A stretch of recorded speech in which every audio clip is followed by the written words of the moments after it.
नमस्कार दोस्तों, मैं विकास वर्धन वर्धन मंत्रा संस्थान से आपका सभी का स्वागत करता हूं, अभिनंदन करता हूं। आज हम चर्चा करेंगे समय के महत्व के बारे में। आपकी तैयारी यदि यूपीएससी, बीपीएससी, जेपीएससी या किसी भी कॉम्पिटिटिव एग्ज़ाम की तैयारी कर रहे हों, या वह आप प्रारंभिक परीक्षा की कर रहे हों या मुख्य परीक्षा की कर रहे हों या साक्षात्कार की कर रहे हों, समय का प्रबंधन यानी टाइम मैनेजमेंट काफ़ी महत्वपूर्ण होता है। तो आइए इसी टाइम मैनेजमेंट पे आज का सेशन रखा है और इस पे खुल के बात करेंगे, महत्वपूर्ण बिंदुओं को छुएंगे। बहरहाल आपने यदि मेरा यूट्यूब चैनल वर्धन मंत्रा सब्सक्राइब नहीं किया है तो प्लीज़ इसे सब्सक्राइब करें और नोटिफिकेशन बेल आइकन को पुश करें, ताकि जब भी इस तरह के वीडियोस अपलोड किए जाएं इस चैनल पे तो आपको मिलते रहें।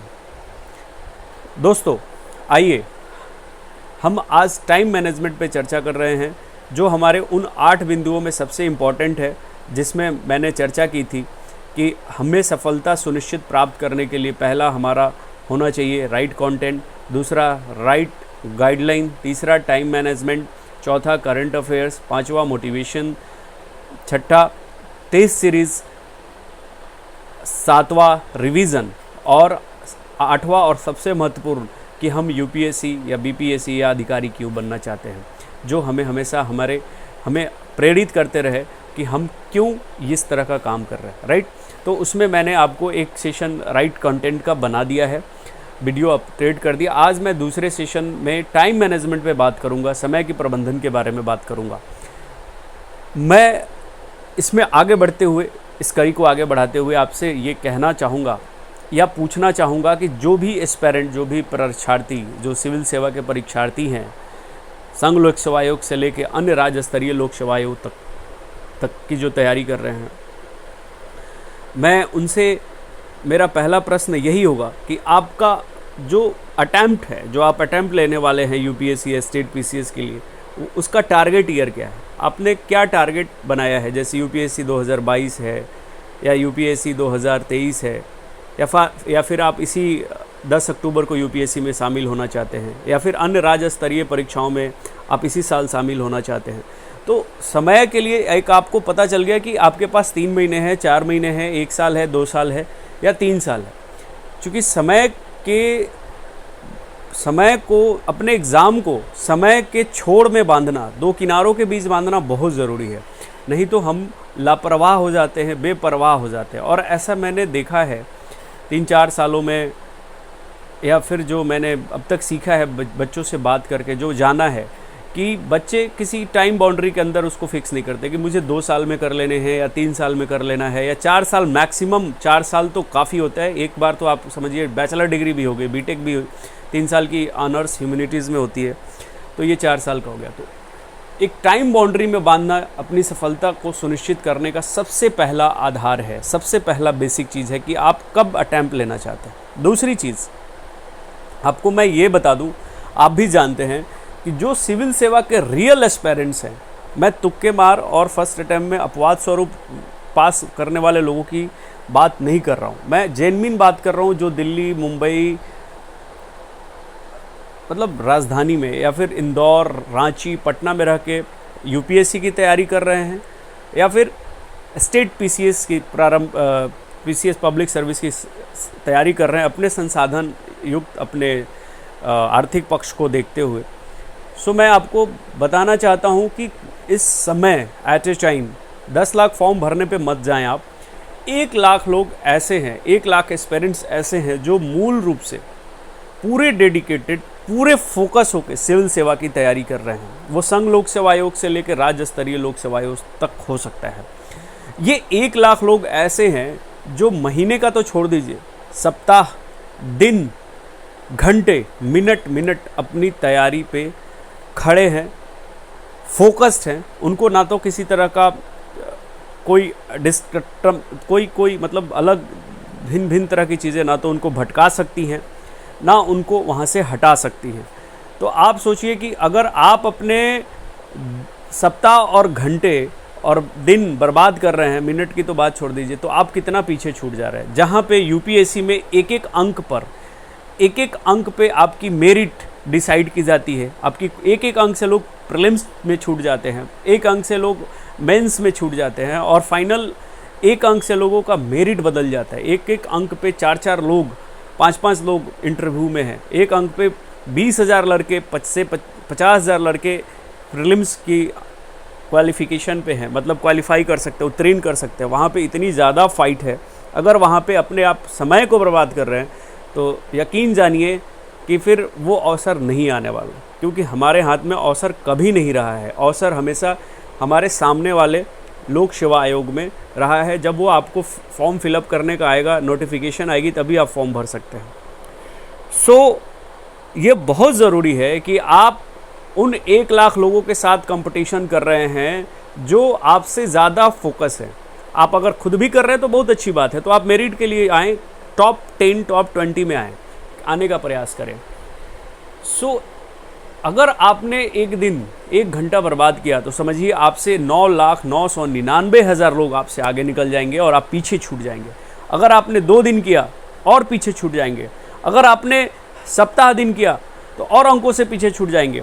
और यकीन जानिए अगर आपने 1 महीने छोड़ दिया ना पढ़ाई, सो आप कम से कम 20 टेस्ट सीरीज़ वो मिस कर जाएंगे। आप कोई एक सेक्शन तैयार कर सकते थे, कोई विषय पूरा पढ़ सकते थे अगर आप 6 घंटे की भी डेली तैयारी कर रहे हैं। हिस्ट्री की आपकी तैयारी हो जाती, एग्रीकल्चर की तैयारी हो सकती थी, इन्वायरमेंट की तैयारी हो सकती थी, या फिर आपका ज्योग्राफी मजबूत हो सकता था। इस तरह के कोई एक सेक्शन मजबूत हो जाता। आपसे वो 1 महीने पहले शुरू उन्होंने किया है तो 1 महीने पहले वो पहुँचेंगे भी, उनका रिवीजन भी आपसे ज़्यादा अच्छा होगा, तो उनके अंकों की प्रतिशत आने की बहुत अच्छी मतलब अच्छा आएगा। आप पीछे छूट जाओगे। तो ऐसा कभी मत करिए कि अपने समय को बर्बाद कीजिए। समय कभी मत बर्बाद कीजिए, नहीं तो समय आपको बर्बाद कर देगा, राइट। और ये सुनी सुनाई बातें नहीं हैं। मैं दिल्ली में रहता हूँ, आप आके दिल्ली में ऐसे बच्चों को देख सकते हैं जो 40-40 साल के हो गए हैं, बट वो प्रारंभिक परीक्षा भी पास नहीं कर सके हैं, यूपीएससी या स्टेट, और मजबूरी इतनी है कि वो घर भी वापस नहीं जा सकते। तो दूसरे की गलती से सीख लें और समय के इम्पोर्टेंस को समझें। अगर आपने यूपीएससी की तैयारी करने का सोचा है तो यूपीएससी के लिए कम से कम इतना वाइड उसका सिलेबस है, इतना चौड़ा सागर की तरह है कि आपको उसको पूरा करने में कम से कम कोचिंग इंस्टीट्यूट की सहायता से करते हैं तो 1.5 से मतलब आप समझें कि 15 महीने से 20 महीने लगेंगे ही लगेंगे। अगर इंग्लिश मीडियम के हैं तो 12 से 13 महीने का क्लास चलता है, और हिंदी माध्यम के हैं तो 18 से 22 महीने की क्लास चलती है, यानी 2 साल। 2 साल आपको कोचिंग में प्रतिदिन 3 घंटे के हिसाब से लगना है, और उसके बाद ऑप्शनल भी है। तो आप ऐसा सोचें कि 24 घंटे में आपको क्लासेस करते हुए 2 साल निकल जाएंगे। बाद बाकी आप अब अपीयर होने के सक्षम होंगे यूपीएससी में, तो आप तैयारी कर सकते हैं। तब आप आगे तीसरे साल या चौथे साल अटैम्प्ट देंगे और एग्ज़ाम में बैठेंगे। उसके अलग मैं राज्य स्तरीय लोक सेवा आयोगों की बात करूं तो यदि आप प्रतिदिन 6 घंटे के अनुसार पढ़ते हैं, जिसमें न्यूज़पेपर उसके एडिशनल हो जाएंगे, और क्लासेस के लिए बीपीएससी या फिर स्टेट पीसीएस के लिए तो मैं कंफर्म नहीं बता सकता कि अगर आप लेना चाहें नहीं लेना चाहें, लोग अलग अलग बातें करते हैं। लेकिन क्लासेज और संस्थान क्या होते हैं कि आपके प्रॉपर गाइडेंस से आपको जो चीज़ें 2 साल में सीखने में लग जाएंगी वो 1 साल में सीख जाएंगे।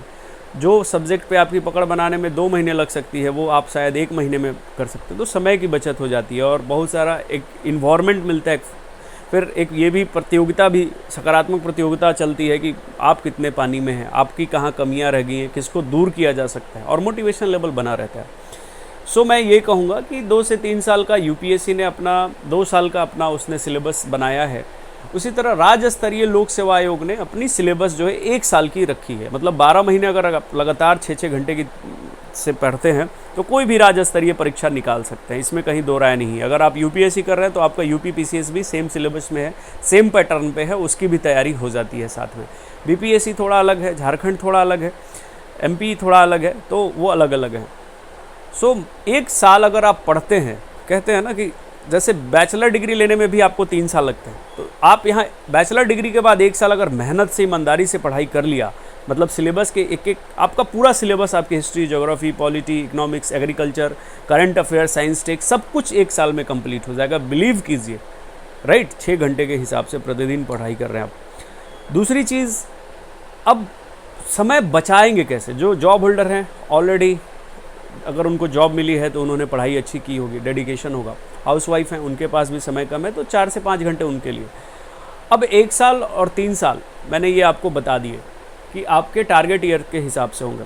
अब जो चीज़ें जो आपको डिस्ट्रैक्ट करती हैं आपकी पढ़ाई से, मैं समझता हूँ उसमें मोबाइल का रोल अभी आधुनिक समय में सबसे ज़्यादा है।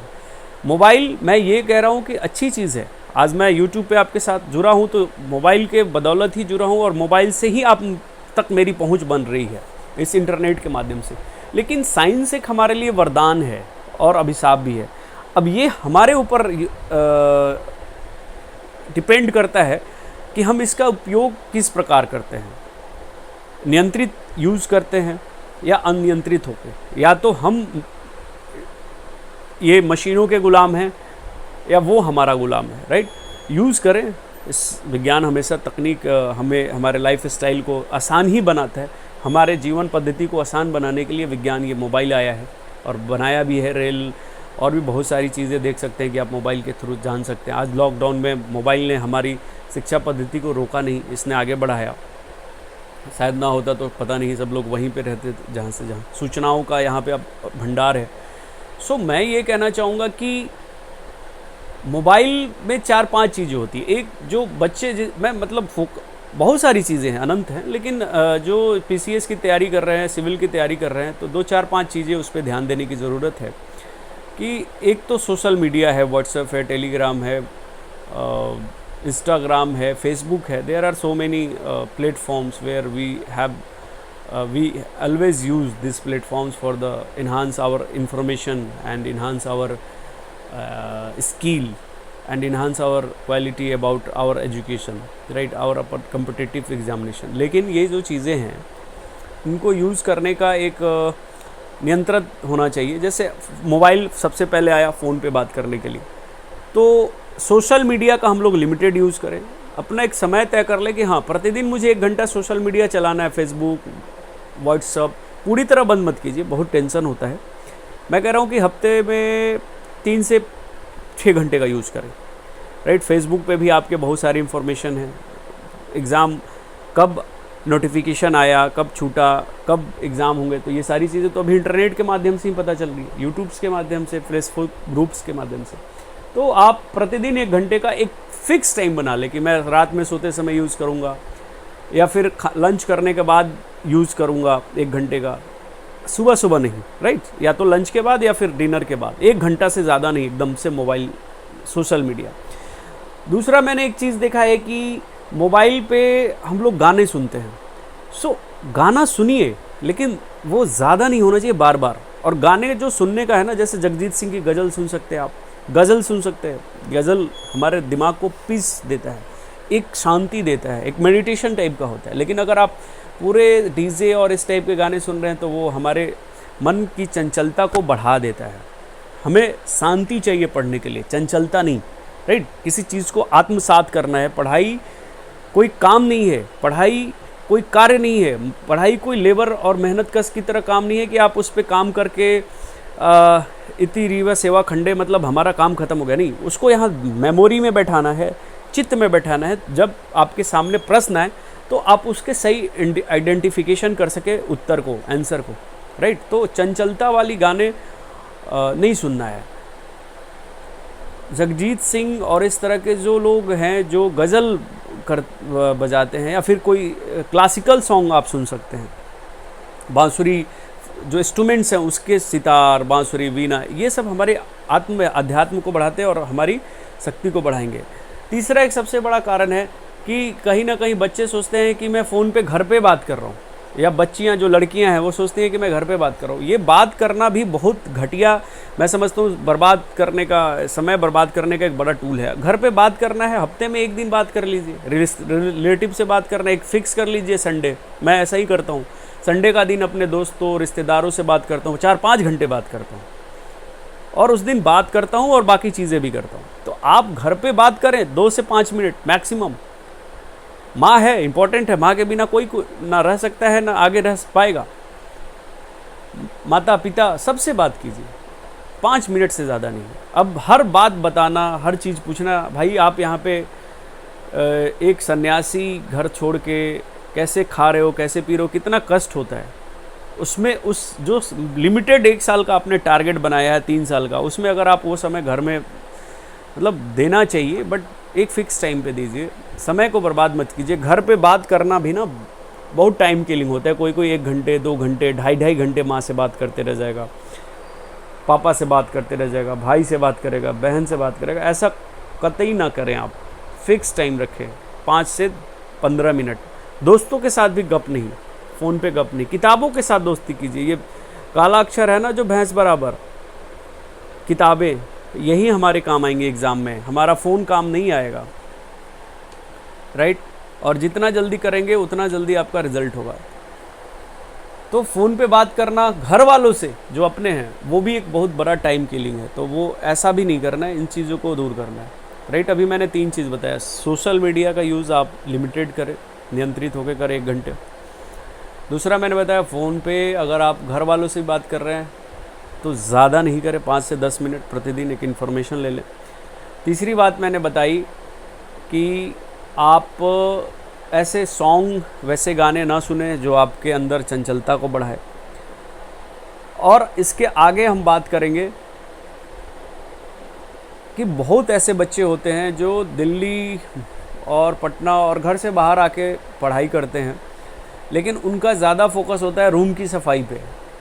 मतलब रूम को इतना साफ़ और क्लीन करने में मैंने देखा है कि एक एक डस्ट कहीं ना टेबल पे मिलेगा, ना कमरे के कोने में मिलेगा, ना बुक्स पे मिलेगा, लेकिन केवल सफाई है। और इस सफाई को करने में उनका प्रतिदिन का 2 से ढाई घंटा ख़त्म हो जाता है।